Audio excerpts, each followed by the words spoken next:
ቤት ይሸለቻል አይደል? ከልባችሁ ካደረጋችሁ ሰዓት ሶሻል ሚዲያ ላይ ለምን ሙያ አትማሩ? ሁሌ የሰው ቤት ይሸለቻል አይደል? ሰላም፣ እንዴት ናችሁ? ሰላም ናችሁ? እንኳን ወደ ቻናሌ በሰላም መጣችሁ። ባለፈው በለቀቁት ቪዲዮ 100 ሰዎች አይተውታል። ወይኔ ከልብ ነው ማርያም፣ ከልብ ነው የማመሰግነው። ማለት የኔ የመጀመሪያ ቪዲዮ ስለሆነ ማለት አልጠበቅኩም ለምን ወይ 10 ሰው ያዋል ብዬ ነው ያሰብኩት፣ ግን 100 ሆኗል። ከልብ አመሰግናለሁ። ጓደኞቼ አመሰግናለሁ። አብሶ እናንተ ናችሁ ያበረታታችሁ እና ዛሬ ግን ማለት ነው ከበድ ባለ ነገር ነው የመጣሁት። ያው ከበድ አይደለም ትንሽ ከበቀደም ስለ ስደት ትንሽ ላወራችሁ ነው የመጣሁት። መጀመሪያ ቆይ አላማረብኝም አስተያየት ስጥ። አምሮብሻል ይባላል አላማረብሽም አይባል ኖር እና ወደ ጉዳያችን እና ብዙ ጊዜ ስደት ያለን ሰዎች ታውቃላችሁ፣ ስደት ህይወትን አልነግራችሁም ስለምታውቁ ነው አልነግራችሁ እና በጣም ይደክማል አንዳንዴ ማለት ነው። ይደክማል ማለት የሚኖረው ሰው ነው ይሄን ነገር የሚረዳችሁ፣ ሰው ያልኖረው ሰው አይረዳችሁ። እና በዛ ላይ ናፍቆት አለ፣ ቤተሰብ አለ፣ ድካም አለ። የመዳምን እንትን አለ ጭቅጭቅ የወንድ አስማኝ ነው የመዳምን እየሷ ነገር አለ እና ስንት እንችላለን መሰላችሁ እንቀመጣው። ነገር ግን መዳም ቤት ሆነን የሆነ ዓላማ ሊኖረን ይገባል። እኔ አሁን ለምሳሌ የሆነ ዓላማ አለኝ ማለት ነው። ስደት ላይ ሆነን ብዙ ህልሞች አሉን።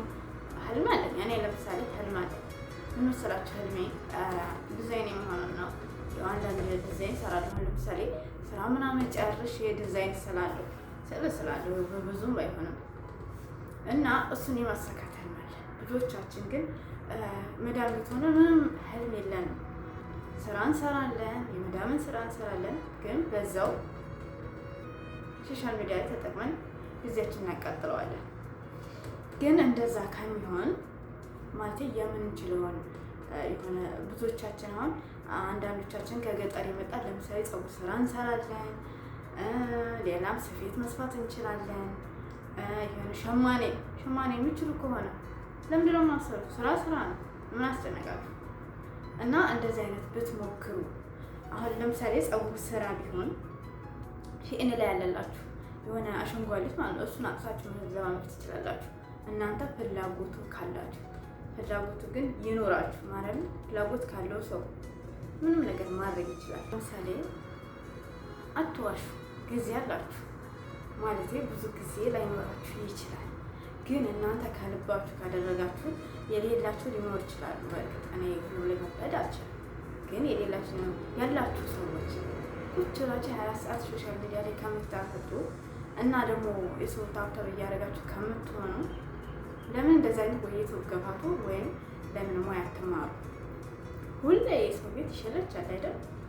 እኔ ራሱ ሸልቶኛል ወይ ለመዳም እንዳልነብኝ እና ሸልቶኛል። ግን ያው እኔ ቢሆንም እሞካክራለሁ። ሆነ ለመናገር ቁጭ ማለት አልወድም።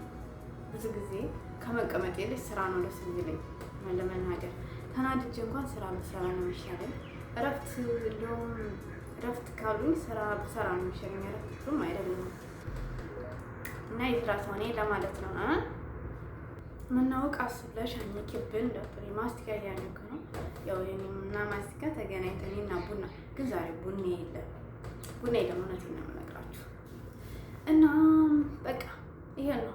በሌላ ቪዲዮ እስከምንገናኝ ሰብስክራይብ እያደረጋችሁ ደግሞ ማለት ነው እቺ ላይክ የምትለው እሱ አንዳንድ ደግሞ ትጫናት ምን አለ ትጫናት ይጫናችሁና ይቅርታ ያልኩኝ እየሰደብኩኝ ነው ወይላችሁ እንግዲህ ምን ላድርግ እና በቃ በሌላኛው ዲዛይኔን አሳያችኋለሁ እንዴት እንደሰራሁት ማለት ነው። እና በቃ ስለተከታተላችሁኝ አመሰግናለሁ። ሌላ ምን ልላችሁ እችላለሁ? በቃ ቻው።